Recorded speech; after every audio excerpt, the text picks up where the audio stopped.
राधे राधे महर्षि, आपके चरणों में कोटि कोटि प्रणाम। महाराज जी, वैवाहिक जीवन में ब्रह्मचर्य के क्या नियम है? संतान प्राप्ति के सिवा भोग पाप है जैसा सुना है, परंतु धर्म पत्नी नियम पालन में साथ ना दे। महाभारत ग्रंथ में, शास्त्र में, जो जिनका पाणी ग्रहण संस्कार हो गया है, जब पत्नी मासिक धर्म से युक्त होकर 7 दिन बाद पवित्र हो जाए, फिर पवित्र तिथियों का त्याग करते हैं।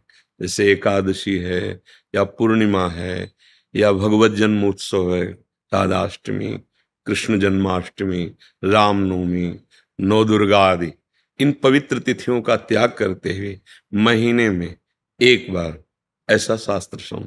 पर उसे हम इसलिए व्यक्त नहीं करते कि जितना अधिक दोनों मिलकर संयम कर सको अच्छा है, पर यदि नहीं संयम तो एक बार का लिखा है कि जब तक मासिक धर्म से युक्त माताएं बहनें रहती तब तक स्पर्श भी न करे, मतलब उस भावना से, और जब पवित्र हो जाए तो एक बार के लिए, ऐसा शास्त्र में वर्णन है। तो वो पवित्र रहेंगे और उस शरीर स्वास्थ्य भी ठीक रहेगा और संतान उत्पत्ति के लिए भी मंगल में माना गया।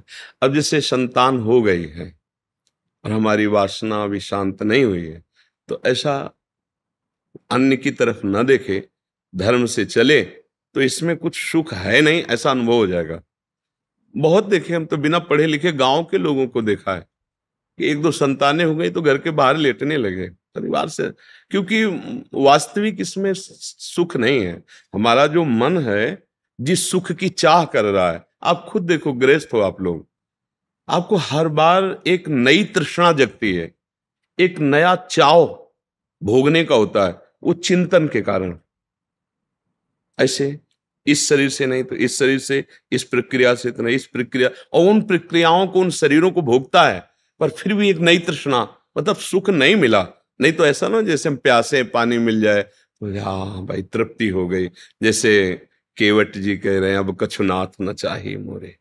तो हमारा जो मन सुख मांग रहा है, वास्तविक वो सुख निरंतर वाला मांग रहा है, जिसमें दुख का लेश न हो और आनंद ही आनंद हो। अब हमारा ज्ञान के कारण चिंतन बदल गया, हम देहाभिमान भाव से हो गए कि मैं पुरुष हूं। अब हमारी मांग 5 ज्ञानेंद्रियों और मन के सहित, मना खष्टान इंद्रियाणी प्रकृति स्थान कर सती, अब वो प्रकृति से सुख चाहने लगा। हर इंद्रिय अब हमारी प्रकृति भोग में, और इसका नाम भगवान ने गीता में रखा है दुखालयम अशाश्वतम। तो हर भोग का अंतिम परिणाम खाली हाथ, अशांति और भारी भोग तृष्णा। जो जितना भोगता है उतना ही कामी होता जाता है। जैसे आग में घी डालते रहो तो बढ़ेगी ना, ऐसे भोग तृष्णा है। तो अपनी भोग तृष्णा हम पूरी त्याग नहीं सकते, इसलिए हमारे को प्रवृत्ति मार्ग मिला है, गृहस्थ धर्म, पाणिग्रहण संस्कार, धर्म पूर्वक पत्नी को स्वीकार करके दोनों एक दूसरे की मनोवृत्तियों को मिलान करें, धर्मयुक्त, अर्थात एक दूसरे से प्रेम बनाए हुए आजीवन, अन्य दूसरे का कैसी भाव से। तो जितना अधर्माचरण होगा उतनी वासना बढ़ती चली जाएगी, और जितना धर्माचरण होगा तो धर्म के प्रभाव से वासना शांत होती चली जाएगी। तो इसीलिए व्रत नियम लगा दिया गया कि आपने जो पाणी ग्रहण किया है बस उसमें, और उसमें भी 1 महीने में एक बार, जो हमने शास्त्रों में पढ़ा कि मासिक धर्म के 7 दिन, 7-8 दिन तक बिल्कुल नहीं, और जब वो पवित्र हो जाए तब फिर ऐसा करें। ऐसा अभी परसों ही वो चीजें हम सुनाते इसलिए नहीं है कि भ्रष्टाचार बढ़ा हुआ, कौन धर्म की बात मानेगा। गर्लफ्रेंड बॉयफ्रेंड, आज ब्रेकअप दूसरे के साथ, फिर कल उससे, ये क्या है, ये क्या है? ये संस्कार है हमारी नई पीढ़ी के। इस पर इसलिए हमारा बिल्कुल, हमारा हृदय जल जाता है। आप लोग क्या कर रहे हो अपने जीवन के साथ? खिलवाड़ कर रहे हो। जब तुम ऐसे हो फिर पाणी ग्रहण करोगे तो तुम्हें प्रीति होगी अपने पति से, तुम्हें प्रीति होगी अपनी पत्नी से, तुम्हारा भाव बनेगा? बिल्कुल नहीं बनेगा। पूरी गृहस्थी चौपट, पूरा हमारा जीवन चौपट हो जाएगा। अगर एक पत्नी से चलोगे व्रत लेकर, धर्म से, एक सीमा, और धर्म की पूर्ति के लिए संतान उत्पत्ति क्रिया, और बाद में निवृत्त होकर भगवान को प्राप्त करना। अगर आप व्यभिचार करेंगे तो इतनी आसक्ति बढ़ जाएगी, अब आप लोगों को क्या बताना है। अवस्थाएं हो रही पर मन की दशा को देखो क्या है। पैसा है तो आप पैसे के बल से कौन सा व्यभिचार कर रहे हैं? आप देख लो ना, अपने जीवन को देख लो, हमें क्या बताने की जरूरत है? क्योंकि हम तो शास्त्र के इशारे को देखते हैं कि अगर मन भगवान में नहीं लगा तो तुम चाहे 90 वर्ष के हो, वही मन मांगेगा जो जीवन भर मांगा है। तुम्हारी वासना तुम्हें जलाएगी, भ्रष्ट करेगी, नीचे गिराएगी। इसलिए भाई अब हमारा तो इस विषय में बोलने की हिम्मत ही नहीं रह गई है। हिम्मत तो तब हो ना जब आपके आचरण पवित्र हो। 20-25 तक पहुंचते पहुंचते आपने अपना सर्वनाश कर दिया अन्य क्रियाओं से, अन्य वासनाओं से। कैसे बताए, कैसे बताए? कैसे तुम पवित्र होगे? कैसे तुम्हारा जीवन पवित्र? कैसे गृहस्थ धर्म तुम्हारा वो अपनी तरफ, आप अपनी तरफ, ये गृहस्थी है। अरे दोनों एक, चाहे दुख आवे चाहे सुख आवे, बाहु से बाहु मिला करके आगे बढ़ते हुए धर्म पूर्वक, तो संतानें पवित्र उत्पन्न होंगी। समाज में आप सुख वर्धन करने वाले बनेंगे। नहीं आपस में एक दूसरे से विरोध होगा और फिर तो बच्चा समय तो ऐसा आ रहा है कि अब धर्म ग्रंथों में जो लिखा हुआ है वो लिखा हुआ ही केवल है।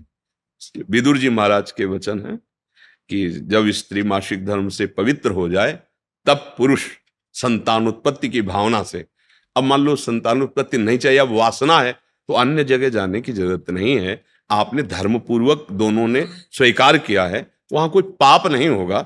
अन्य जगह पाप हो जाएगा, अन्य जगह बुद्धि भ्रष्ट हो जाएगी। और अगर दोनों मिलकर धीरे धीरे इसके रहस्य को जान जाओ कि इसमें सुख नहीं, अंतराय बढ़ाते चले जाओ, तो दोनों महात्मा हो जाओगे, दोनों भगवत प्राप्ति के योग्य हो जाओगे। ऐसे चला है। देखो प्रीति में सुख है, प्रीति में सुख है। वास्तविक देखो, जब आपको किसी से प्रेम हो जाता है वास्तविक, वो काम चीज अलग है, चेष्टा अलग है, काम चेष्टा, काम क्रिया। प्रीति, तो प्रीति में उसके दर्शन से, संभाषण से, उसको खिलाने से, पिलाने से, उसको सुख देने से एक हृदय में विशेष आनंद आता है। अपने प्यारे को सुखी देख करके एक सुख आता। अब यहां क्या है? अपने प्यारे से प्यार नहीं है, स्वार्थ खेल रहा है, वासना खेल रही है। आप देखो ना, नहीं ऐसा नहीं हुआ है।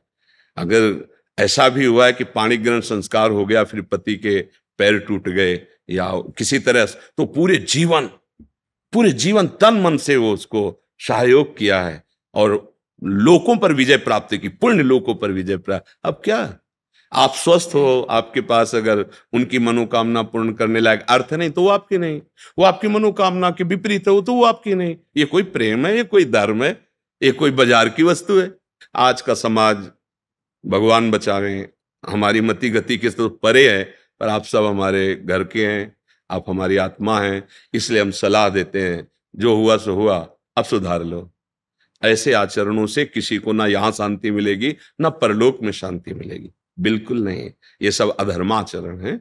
धर्म पूर्वक चलोगे तो निश्चित जो एक योगी को परमात्मा मिलता हो आपको मिल जाएगा, क्योंकि आपका मार्ग प्रवृत्ति मार्ग है। धर्म पूर्वक पाणी ग्रहण संस्कार करो, अतिथि सेवा, साधु सेवा, परिवार सेवा, समाज सेवा, देश सेवा करते हुए भगवत प्राप्त हो। दोनों की बात है, लक्ष्य दोनों का भगवत प्राप्ति, मंगल है, धर्म है। तो अपने अपने धर्म से चला जाए तो आज भी शांति है, विश्राम है। देखो आपको केवल अपनी पत्नी से प्यार हो और उसको केवल आपसे प्यार हो, आप पूरा काम करके आए 10-12 घंटा बाहर से, जब घर आएंगे ना तो देखने मात्र से थकान मिट जाएगी।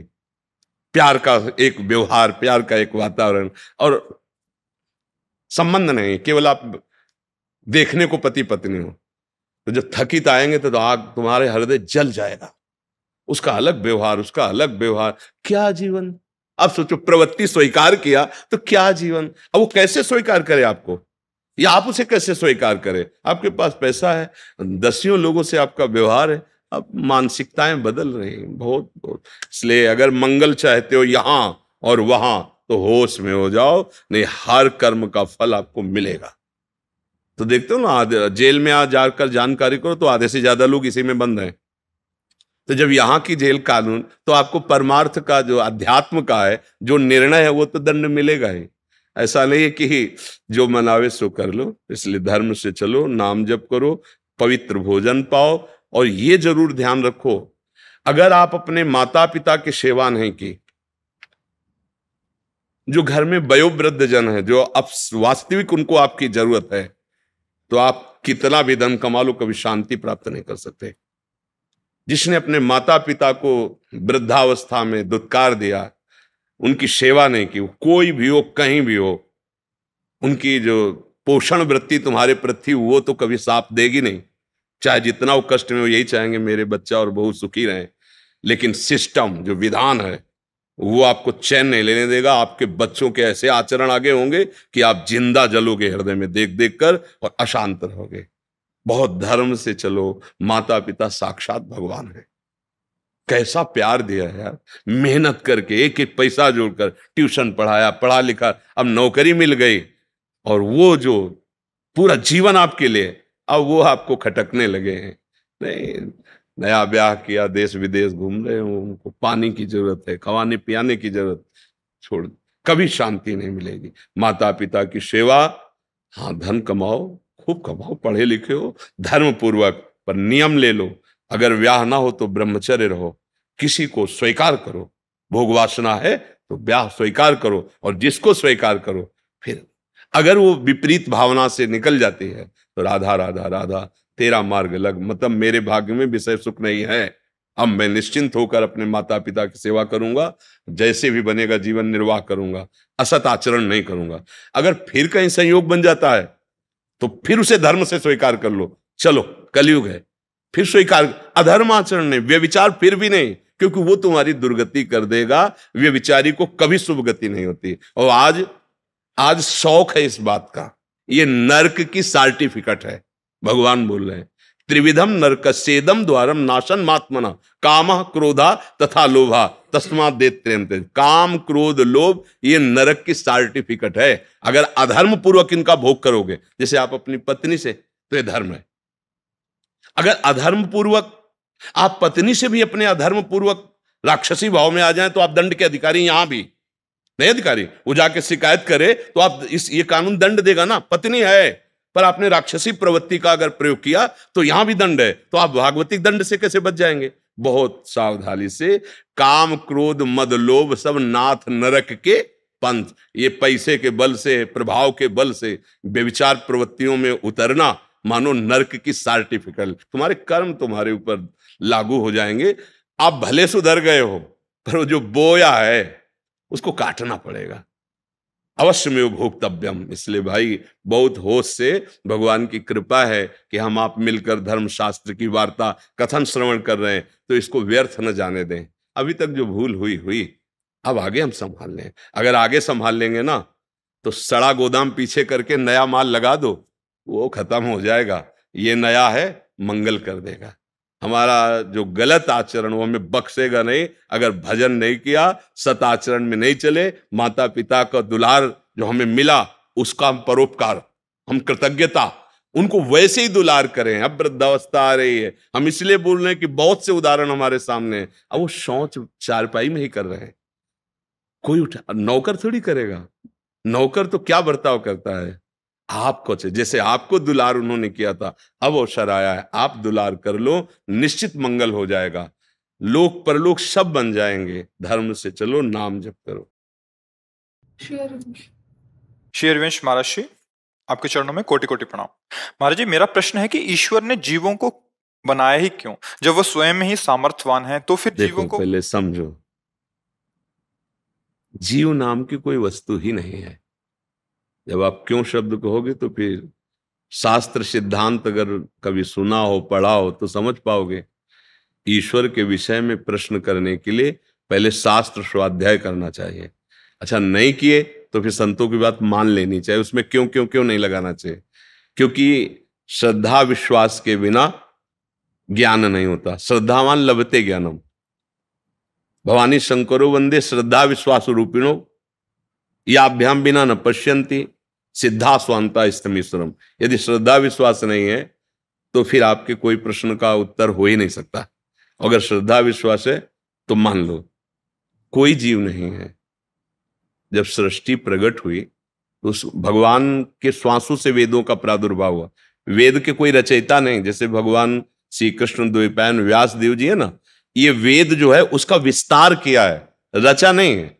वो तो स्वयं प्रकट वेद हैं। जैसे भगवान प्रकट होते हैं, ऐसे वेद प्रकट हुए हैं। वेद कहते हैं कि एको हम बहुश्यामा। भगवान ने खेल खेलने का विस्तार किया। क्या? अपने को बहुत रूपों में प्रकट कर दिया। भगवान जिसे ब्रह्म कहते हैं, उससे मूल प्रकृति, मूल प्रकृति से त्रिगुणात्मिका प्रकृति, सतोगुण रजोगुण तमोगुण, उससे महातत्व, महातत्व से त्रिविध अहंकार, उसी से त्रिविध अहंकार में जैसे रजोगुण से ब्रह्मा और शतोगुण से भगवान विष्णु और तमोगुण से भगवान शिव विनाश, ये फिर सब देवी देवता, सब जीव शक्तियां, जड़ चैतल सब प्रकट हो गया। कहने में देर लगी, प्रकट होने में देर नहीं लगी, इतने में सब कुछ हो गया। एको अहम, एक मैं बहुश्यामा, बहुत रूपों में हो जाऊं, इस संकल्प से तत्काल अनंत ब्रह्मांडों का सृजन हो गया। वही भगवान। अब शर्त रख दी गई, इतने रूपों में वही हैं। 84 लाख योनियां हैं, 83,99,999 योनि में तुम मुक्त नहीं हो सकते। एक केवल गेट रखा गया है, मनुष्य योनि। तुम वही हो, दूसरे नहीं हो, निकलो इससे। पर ये रचना ऐसी है कि जब इसमें आए तो हम भूल गए कि हम कौन हैं। मैं पुरुष, मैं स्त्री, मैं गोरा, मैं काला बन गया। कोई नहीं। जीव जानते हो किसे कहते हैं? जो देह भाव को प्राप्त हो जाता है उसे जीव कहते हैं, और जो देह भाव मुक्त हो जाता है उसे शिव कहते हैं। नहीं, संत लोग जपते शिवोहम शिवोहम अहम ब्रह्मास्मि, ब्रह्म, मैं ब्रह्म हूं, ब्रह्म हूं। वो दूसरा नहीं है कोई, वही है। अपने आप को भूल गया। देखो शास्त्र, अब चूंकि प्रश्न इतना ऊंची स्थिति का है, ब्रह्मविद ब्रह्मवि भवति, जो ब्रह्म को जान लेता है वो ब्रह्म में हो जाता है। ब्रह्म में हो जाता है का मतलब जानते हो क्या है? वो ब्रह्म में था, ब्रह्म में है, ब्रह्म में रहेगा, ये बात उसके अनुभव में आ जाती। ये ब्रह्म ज्ञान में बाधक है भगवत प्राप्ति में। जैसे प्रेम रस है, भगवत रसिक जी कह रहे पांचों भूले देह सुधि, छठे भावना रास की। पहले ये देह सुधि भूले। अब हमारा तो सारा ज्ञान इसी में है ना। मैं स्त्री, मैं पुरुष, मैं खाता, मैं पीता, मैं देखता, मैं ज्ञानी, मैं अज्ञानी। वो अपने आप को भूल गया, इसीलिए ये जन्म मरण का खेल हो रहा है। ये जो हम आरोप लगाते ना कि भगवान ने हमें क्यों फंसाया, यही तुम्हारा ज्ञान है। तुम झांक के देखो लौट कर, तुम हो कौन? तुम ही फंस गए हो, किसी ने तुम्हें फंसाया थोड़ी। किस में फंस गए हो? मकड़ी अपने मुख से जाला पैदा करती है, उसी में खेलती है और उसी में मर जाती है। हम अपनी वासनाओं का जाल फैला लिए। बोलो हमें कौन बांधे हुए है? कौन बांधे? हम ही चाह में बंधे हुए हैं। चाह छोड़ो, अभी जीवन मुक्त हो। न तुम्हें कोई बांधा था, न कोई बांध सकता है। चाह कैसे उत्पन्न हुई? शरीर को मैं मानने से। अब भूख है, प्यास है, देखना है, सुनना है, भोगना है, छूना है, सूंघना है, जन्म है, मृत्यु है, ये किससे हुई? इसको अपना मानने से। गलती किसकी हुई? मेरी हुई। भगवान ने कहां बांधा? आप हो कौन? कहा जाता है कि ईश्वर अंश जीव अविनाशी। ईश्वर का अंश है तो है कौन? अविनाशी। तो आप अपने को कभी अनुभव किए कि आप अविनाशी हैं? आप तो अपने को विनाशी अनुभव कर रहे हैं, जन्मने मरने वाला। आपको कहा गया है अमल, चेतन अमल, सहज सुख राशि। आप में कोई विकार नहीं, तो आपको देखो, आप तो विकारी बने हुए हो। आपने ही तो स्वीकार किया, नहीं तो आपका स्वरूप तो निर्विकार है। आपका संबोधन सुख राशि से है, सहज सुख राशि। तो आप तो दुख में फंस गए हो। क्यों? क्योंकि आपने स्वीकार किया है। समझा के आपको ही तो छोड़वा रहे हैं, आप ही छोड़ेंगे तो आपको ही अनुभव हो जाएगा। कोई किसी ने कृपा थोड़ी की, कोई वस्तु थोड़ी दी, समझ ठीक हुई, वो वस्तु यही है, अनुभव में आ गई। तरंग क्या है और समुद्र क्या है? आप बिल्कुल विचार करके देखो। वायु विकार समुद्र में तो तरंग हो गया ना। वायु हटी तो समुद्र ही है ना। तो तरंग जब है तो है कौन? आप क्या कहोगे? तरंग शब्द क्यों कहा गया उसे? क्योंकि वायु विकार है ना। वायु विकार हटा दो तो समुद्र ही है ना। बस। जीव क्यों कहा गया? माया से युक्त। माया माने भ्रम। भ्रम से युक्त होकर अपने को देह मानकर कर्ता भोक्ता भाव में विचरण करने लगा। तो मानो जैसे किसी व्यक्ति को कहा जाए ए रिक्शा, तो खड़ा हो गया। वो रिक्शा है क्या यार? पर उसने इतना तदात्म कर लिया है रिक्शा से कि रिक्शा बोलते ही वो खड़ा हो जाएगा। अच्छा, फिर इसके बाद कई बार उदाहरण दिया, पैसा बढ़ा के टैक्सी ले ले, ए टैक्सी, अब वो टैक्सी में खड़ा हो जाएगा, रिक्शा कहने से नहीं खड़ा होगा। हमारी दशा यही है। हम जिस शरीर को प्राप्त होते हैं उसी में इतना हम कर लेते हैं। इसीलिए एक तरह समझो कि उस महान तत्व की निंदा की जा रही, उसे जीव कह के, ए जीव देहाभिमानी, कहां वो पर ब्रह्म परमात्मा का स्वरूप है और वो देह में फंस, कामी क्रोधी लोभी मोही, मन उसकी निंदा की जा रही। क्यों? उसने स्वयं पकड़ लिया, इस भाव को स्वीकार कर लिया। यही ज्ञान के द्वारा हटाओ, और जहां आप आए अपने स्वरूप में, तो न काम है, न क्रोध है, न लोभ है, न मोह है, न मद है, न मत्सर है, न स्त्री है, न पुरुष है, न जड़ है, न चैतन्य है। वेद कहता है सर्वम खलमिदम ब्रह्म। अब जिधर अनुभव ब्रह्म ही ब्रह्म। देखिए भगत लोग अनुभव करते अपने इष्ट को, जैसे गोस्वामी जी के सिया राम में सब जग जान रहे ना, जड़ चेतन जग जीव जत सकल राम। जैसे अपने लोग श्यामा श्याम में सब बिहारी जी हैं, बिहारी जी के सिवा दूसरा कोई है ही नहीं। ये बात समझना होगा। अगर ज्ञान नहीं है तो हम फिर ये दोष काल ही कर्म ही ईश्वर ही मिथ्या दोष लगा। मिथ्या माने झूठा। अब काल के अधीन हम तो हैं, अब जो ऐसा हमारे भाग्य में जैसा हो, ये सब अज्ञानी जीवों की बातें हैं। तो इसलिए अगर शुद्ध बात समझती हो तो भगवान ने नहीं फंसाया है, हम खुद फंस गए हैं। कहाँ कोई बांधे हमें बताओ? हमारी इच्छा ही तो हमें बांधे। हमें प्यारा लगा रूप, हमें प्यारा लगा भोग, हमें प्यारी लगी वस्तु, हमें प्यारा लगा पद, हमें प्यारा लगा रुपया, इसलिए हम ही फंस गए अपने प्रेम को ना समझकर। जो प्रेम हमें अपने स्वरूप अपनी आत्मा भगवान से करना है, वो हम नानात्व में कर बैठे। और जब भगवान से करोगे तो उनके सिवा कोई है नहीं, ये अनुभव हो जाएगा। और जब प्रभु से विमुख हो तो ये नानात्व फैल गया। ये अज्ञान मिटाए बिना इस प्रश्न के उत्तर को सुन के भी आप समझ नहीं पाएंगे। बिना हृदय पवित्र हुए नहीं समझ। जैसे दर्पण है आपके पास, पर उसमें मल लग गया है, तब आपको अपना रूप दिखाई नहीं देगा। ऐसे ही ज्ञान है आपके अंदर, बुद्धि है, पर ये माया मल से ढक गई है। ये बात आपके अनुभव में नहीं आएगी। वो चींटी के अंदर भी आराम से सोता है, अणुअणियान बड़ा सूक्ष्म है, और महतो महियान, ये अनंत ब्रह्मांड उसके एक रोमकूप में वास करते हैं। एक रुए के छेद में अनंत ब्रह्मांड, ब्रह्मांड निकाया निर्मित माया रोम रोम प्रति। इसलिए भजन के बिना ये अध्यात्म नहीं जाना जा सकता। अगर आप भजन अच्छे से करोगे, गंदे आचरण नहीं करोगे, तो आपको खुद समझ में आने लगेगा। नहीं हमारी बात आपको एक कहानी सी लगेगी। ऐसा कैसे हो सकता है? ऐसा कैसे हो सकता है? ऐसा हो सकता है। जो ऐसा नहीं हो सकता वो भी हो सकता है।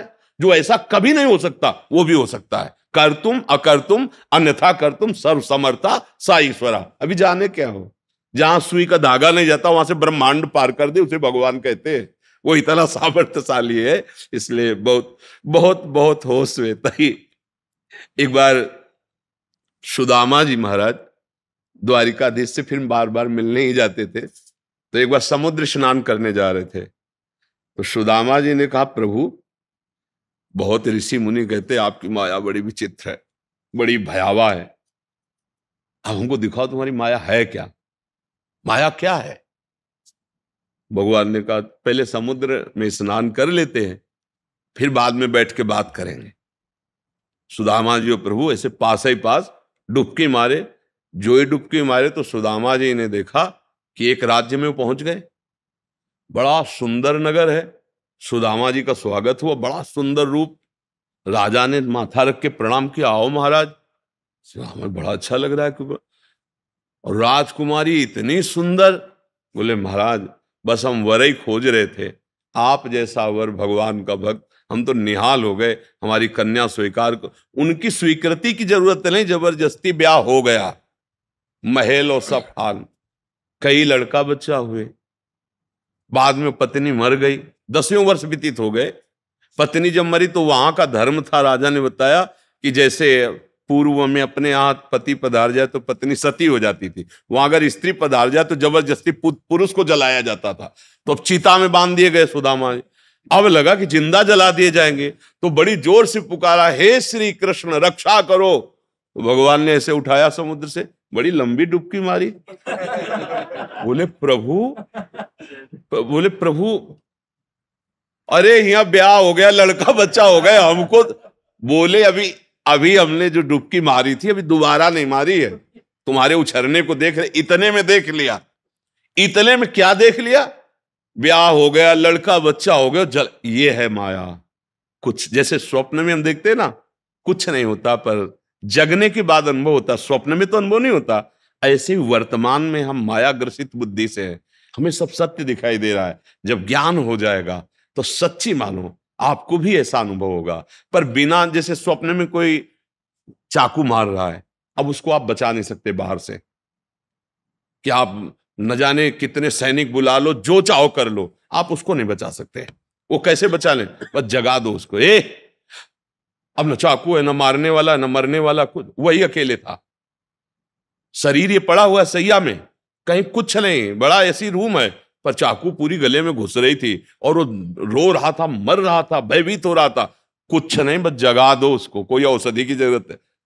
अरे यार, ऐसा नहीं होगा, अरे यार, तो जे ही जाने जग जाए हेराई, जैसे पूरा स्वप्न खत्म, दुख खत्म। जो सपने सिर काटे कोई, बिन जागे दुख दूर न हो, और जगह तो सब खत्म। ऐसे शुद्ध ज्ञान हो जाने पर ये कोई प्रपंच नहीं है, एकमात्र भगवान है।